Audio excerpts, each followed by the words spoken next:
Usa ka lalaki nga diferensya sa pangisip nga gibutang sud sa tangkal napil pagkapaig human mi ulbo ang sunog sa sitio Panagdait, Barangay Kasambagan, Cebu City. Samtang gituwang adik sa drugas nga suspek sa pagsunog nadakpan o gikadagdang pasakaan og kaso. Mga residente nga naapektuhan sa nahisgutang sunog, wa gayoy nasalbar nga mga butang ug sila kasamtangang nihimutang sa evacuation center sa maong barangay. Ini ang report. Ingon ni kabangis ang sunog nga milamoy sa kabadayan sa sitio Panagdait, Barangay Kasambagan, dakbayan sa Sugbo gahapon sa hapon. Dili mo mino sa 25 kabalay ang gilamoy sa sunog, kan sa matag-iya wa gyoy na punit nga mga butang. Luyo sa murag impyernong kalayo o sa katao ang nakalas. Sa pag-ulbo sa sunog kagapong adlaw sa sitio Panagdait diri sa Barangay Kasambagan, usa ka kinabuhi ang nakalasya si Leo Armamento. Kinsa gipahimutang diri sa cage sanglit do naman siya diferensya sa iyang pangisip for safety purposes usab alang sa pamilya.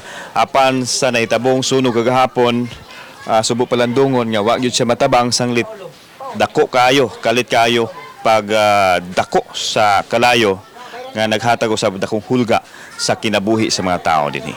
Taod-taod na nga gisulod sa tangkal ang biktima human mawad-i sa iyang maayong paminsar. Nakaistorya pa kuno kini nga pasagdan na lang siya ug sigurohon nga luwas ang kinabuhi sa ubang mga tao. Matod sa pag-umangko nini nga pulos babae ug naay tiguang ang nahabilin gahapon sa balay busa, wa na gyud matabang ang kinabuhi ni Leo. Ang sunog nagsugod sa luyo o duol nga balay sa mga armamento. Gisuwayan nag-rescue sa akong gidikanan sa mga silingan, pero dili naman madakay. Gipriso man to siya kay kani na lagi diferensya sa ulo lagi. Samtang nadakpan dayon sa mga otoridad si Guillermo Canabi Jr. kinsa matod sa mga residente, nagdala pa og kutsilyo human gisunog ang ilang Pinoy-anan. Busa naglaom sila nga mapasakaan yun kini og kaso. Nidaga may padong sila ha. So pagado naman doon, nasugatan man mong dagot silyo. Ya siya siya nga, "Gi, pusila ko ninyo. Ako gasunog na."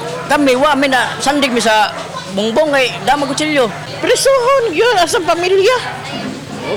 Asa mga ginikanan, petisyonan gyud sila di na makabalik dire.